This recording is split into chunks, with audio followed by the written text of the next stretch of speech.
You are going to learn that your body is important just as your mind is important. And based on this very basic idea, now it starts. Now somebody maybe ask, okay, now, yes, I want to develop the mind. How should I do it? And then, in the Shaolin Temple, traditionally we are teaching Buddhist teachings, Confucianist teachings, and Taoist teachings. So 3, let's say, teachings aiming in the development of the mind. So you are reading series, you are reading essays, you are reading different texts, maybe some of them describing the life of one of these persons, meaning Buddha, or maybe Lao Tzu, or maybe Confucius. Yeah. By putting yourself into the skin of those personalities, you maybe or maybe not, get a glimpse of, okay, so this is how they were living. This is the virtues that they inhabited in themselves, why they are behaving in this and that way. These were some type of virtues that they were abiding to, that they kept as a guideline in their daily life. That is like where the theory part, in a way, tries to already offer you something. Offer you something because at the end of the day, it's still up to you to decide whether you take what you have observed there as something that you think is useful for you. Or if you just say, I cannot relate to it, I don't know what it means, so it's not relevant for me. This is like in terms of theoretical aspects. And then at the same time, we have the physical practice, which means it is the Kung Fu training, it is the Tai Chi training, and it's the Qigong training. And practical means because by doing some type of practice, you get answers.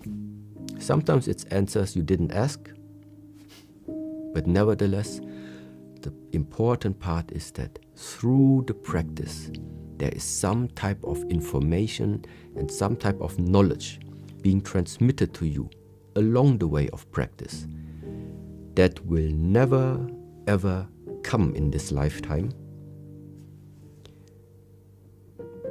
if you would only read books.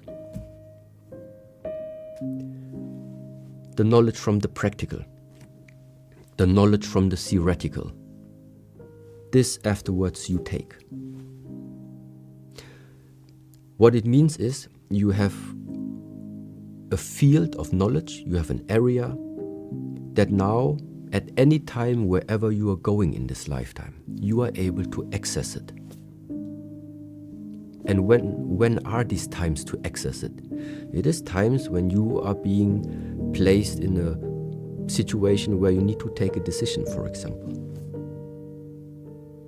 No matter from which country you're coming from, no matter from which culture somebody is coming from, this whole life is based on the decisions you are taking. Some people take that type of decision, which leads to a consequence. Other people maybe take better decisions, which leads to another consequence. Ultimately, it's about the decisions. But how come sometimes people are confronted with the same situation, but they take completely different approaches, they take completely different decisions? It is because one of them has more or the other one has less access to knowledge, to experience than the other one. So what all of this theoretical learning, practical learning, what all of this is supposed to offer to you is just a whole bandwidth of solutions, which we think is very good to have, walking through this lifetime, not only as a martial artist. It doesn't matter from where you come from, the more possibilities you can access, the better for you. Today's video is sponsored by mulliganbrothers.com, where you can now get the all-new Memento Mori poster that is behind me with 10% off using code STOIC at checkout. And please join the waiting list for the new journal. It is dropping very soon. But before that, here are my personal favorite rules from Master SHI HENG YI from the Shaolin Temple, Europe. Let's dive into the video. Sometimes in order for you to develop something, some type of experience, some type of situations are necessary. So that means this idea of sometimes it needs something really, really emotional that triggers you inside. Then a change comes. Sometimes it's exactly what makes you cry, exactly what makes you confront yourself and what is super uncomfortable. Exactly these moments sometimes are the ones you should be thankful for, because they carry the potential to unlock something very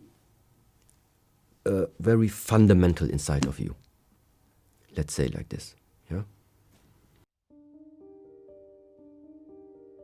It is impossible for a human being to walk through this lifetime without making things that the first time they do it directly go right. What I mean is, everybody will do something which will go wrong, no matter in which type of field.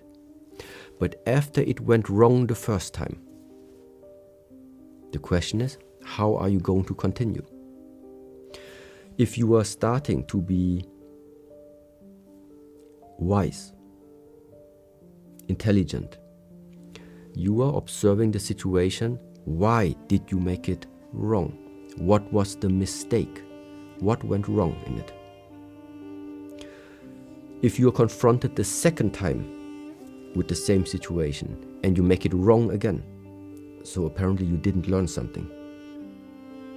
And in the way how Confucius expresses this is, making something wrong the first time is not a mistake. It is your chance to correct it. But making the same situation over and over, wrong again and wrong again, because you're of the unwillingness to learn something from it, that is the mistake. That something goes wrong the first time, this is not the mistake.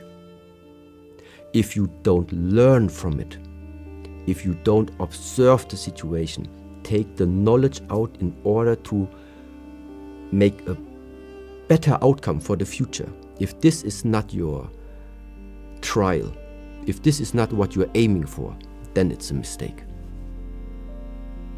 So in a way, it is the same that nowadays we are already expressing with the term of, that's why you need challenges.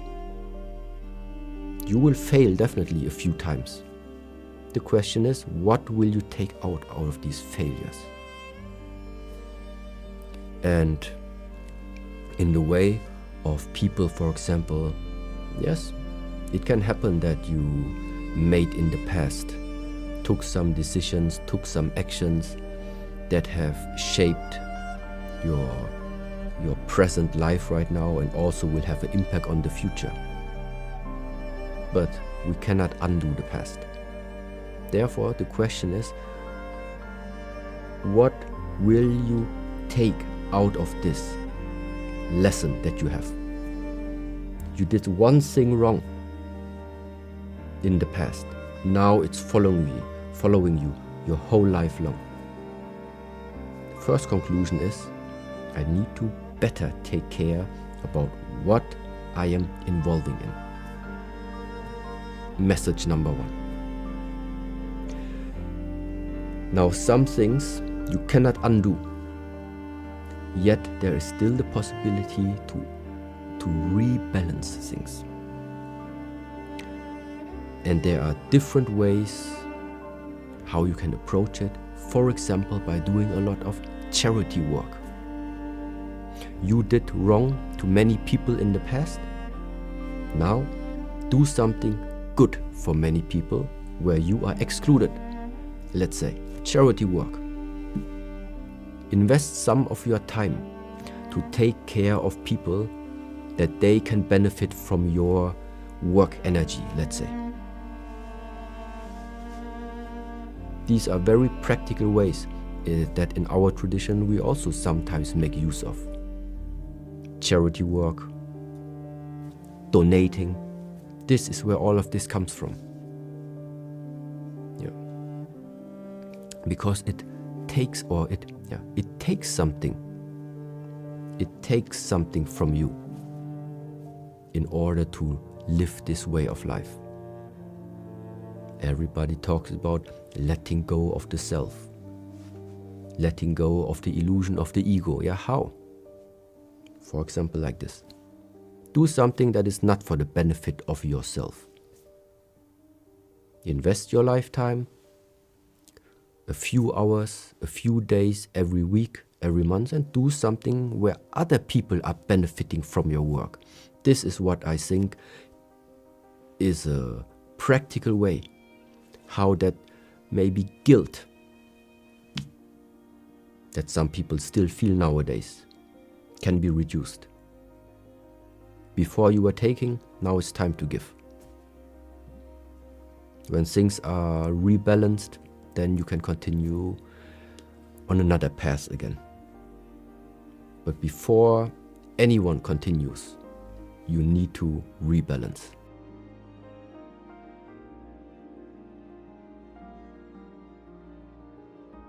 You want to know what is spiritual. You don't approach spirituality. You want to know what is spiritual, figure out what is the physical. Then you will get to there. You want to know what is like left. Don't approach left. Figure out what is right. Yeah? And in such way, this is also like something counterintuitive. But that is one of the methods. This is why you want freedom, we want freedom, yes. But how do we live? Structured, rules, walls, all of this. That doesn't look like this would be free. Yes, you want freedom, face the structure, face the hard discipline. Because if inside this hard structured form, you are able to have the freedom, you feel free inside this hard form, that is the freedom. But to always directly approach what you want is the wrong way. Why? Because it is one-sided. Because it is only one-sided. You want success, you directly try to approach success. Yeah, but it's impossible to have this success if you do not know what that failure is before. So now the question is, how do you make this both? How can you have this wide view of incorporating everything that is involved in it? You need to find a way how to always embrace everything that is involved into it. And that's why we say relaxation and tension, they both belong together. That's why there's no way. I need to know both of them. This is not about if you want or not. You need both of them. Of course we want to have spiritual development, but how do we get there? By figuring out what is at the moment really accessible to me, my body. Because this is nothing about imagining, this is nothing about fantasizing. Your body is something that is available to you 24 hours every day. So therefore, because it is so close to me, I can learn from it. So we go from the physical to the spiritual. And this is where I would say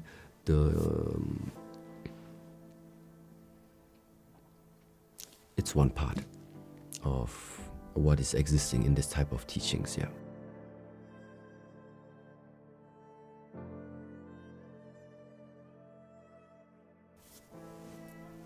What I know is when people receive some type of knowledge, that knowledge can be very, very powerful. There is knowledge out there that just gives you the ability suddenly to see for yourself what you are capable of. Now the question for me is, if I would like to run any type of system, if I would like to establish some type of structure, I don't want that everybody inside the structure does what he thinks he wants to do. It just would not work. So now the problem is, in the moment where you are receiving some type of knowledge and you for yourself can understand your potential, I think it's not wanted. So based on that,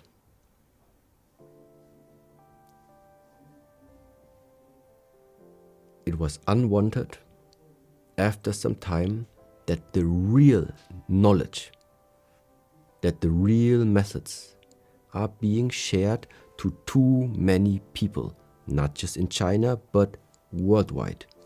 I think it's still nowadays like this. There is some type of knowledge people don't want that it's getting out there.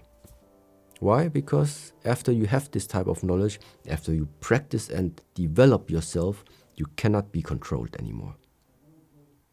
You cannot be influenced so easy anymore. Why? Because you see for yourself what you can do and what you can't do. You don't need to listen for anybody to tell you what you are able of and what you are not capable of. This is what it means to bring out the potential of someone. Which potential? The potential to express yourself. If you don't realize that potential inside of yourself, what you can and what you can't, other people will tell you. Other people will put you in that category where they think you would be useful for. Yeah, but this is not what I think is the intention and the purpose of you living this life. I think for all of us, living this life means you have the right, in a way, to self-express yourself as long as you don't harm other people along this way. So this complete knowledge and at the same time the methods that were strengthening, hardening and making your body become a weapon, this combination is deadly for any system. You're a good fighter and you're intelligent and wise. You know what you are mentally and physically capable of, and your body is at the same time strong, is the worst combination. Nobody can tell you something. So, and this is why it's a big jump right now. But there is the time where the practical, where the practice of the martial arts was forbidden. And now, based on that, I don't want to go too deep into it because sometimes these are legends, sometimes they are fairy tales, I don't know. But some movements of the traditional martial arts styles, for example, sometimes you see that it looks like a farmer's job. Because it is said that this type of fighting techniques were hidden inside the farmer's job because they couldn't publicly practice their kung fu. They needed to hide their training in, let's say, daily activities where nobody could witness this. I cannot tell you if it's a legend or not. It's out of question that there are practices still existing nowadays that definitely have some similarities. And yes. But the main idea is that there was a time where all of this practical approach was forbidden. And and that was at the same time also the point where I think it happened, that the majority of knowledge that once was hidden inside those walls started to spread into the world. And this is why you don't find it anymore where you think it is. It maybe slowly is coming back again, but it's still out there right now. And like I initially also said, what is another mission of this monastery? It's the same like it is 1,500 years ago. Collecting knowledge. This time it just means we have to recollect it because it's lost. And number 2, educating the youth. But educating the youth, now it's our novices, the master students, and the disciples, and everybody who in a way is now in contact with this temple. With what goal? Give the power back. Give the power back that people have.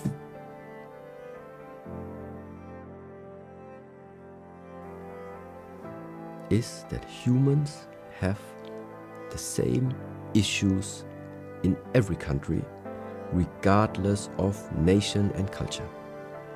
There are some things that are just connected to being human. At the same time, I realize that some nations, some cultures are very much embedded also in the way of how they were brought up, meaning with a very specific type of looking at the world. Another part of this world has other ways of looking at the same problem. Everybody is looking for the solution of their issues. And sometimes there is not only one answer. Sometimes the answer from them is correct and the answer from them is correct. Because sometimes the answer and the solution is based on the person itself. I make it maybe a little bit more clear. In Buddhism exists, for example, this idea of reincarnation. In other traditions, you don't have reincarnation. Either you have paradise or you have hell. So now somebody might be asking, so who is talking the truth now? The Christians or the Buddhists? So what of them? Either reincarnation or hell and heaven. What if both of it would be possible? What if the person who his whole life long believed and grew up in this belief system, there will be heaven and hell. Okay, you go to heaven and hell. And if somebody died with the last thought of reincarnation is possible, why he can't get to that state of being reincarnated? Who says there can only be one of those two things? Because potential for me means if a human can think it, it's there. And if somebody creates something in the mind between heaven and hell, it's there. If somebody creates in his mind reincarnation, it's already existing in the mind as well. And so from this example, I can just see that what nowadays is happening is that a lot of Eastern insights, Eastern methods, for example, are on the one side being more and more exposed in the Western world. And then it seems like the Western world now is trying to counter with some insights that the Western science and the Western culture maybe has developed. And I just think both of them are right. It would be good to see the connection between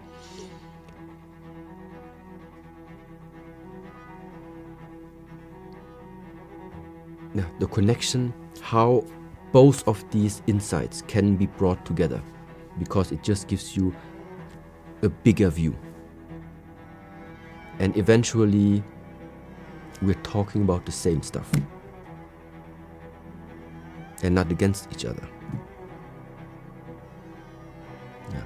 So, and in that sense, very, very glad and very thankful if there are people that are maybe famous out there, if they also sometimes share the methods, even though they are coming maybe from another area. It only tells me, okay, maybe he got it. Maybe he understood that it's the same. It's just I just speak another language. With the way of how I speak, I can reach a certain group of people. With the way of how another person explains it, for example, Joe Rogan, the way how he talks, he reaches another group of people. But what is it that is reaching them? A message. And this is the important part. I don't care how the message is reaching them. I want the message to get out.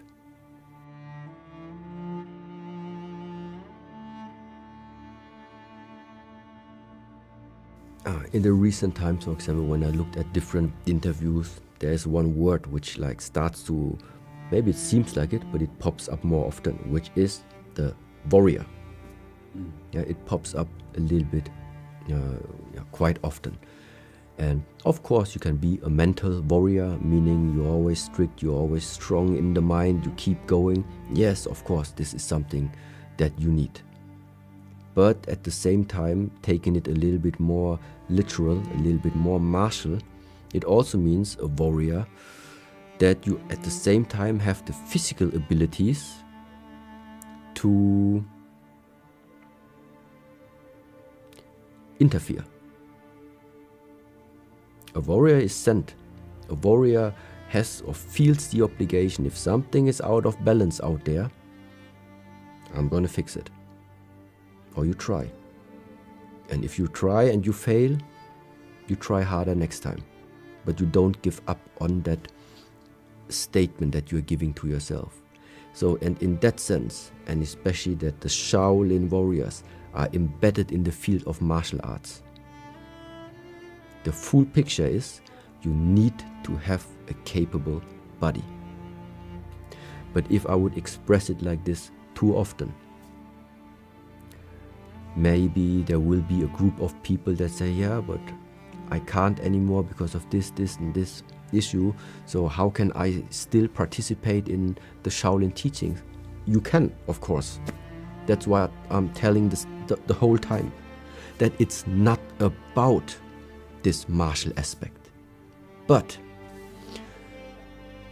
if you want to have a glimpse into how in the past Shaolin warriors were living, why they were called like this, it's possible to find it out. And that means you are using methods to bring something out of the body that the average person does not have. It's not only that you're physically able. It is something very strange. It is something that inside of you access something different in you. There is a famous saying which is called Gui Shou Fo Shin. Demon's hand, Buddha heart.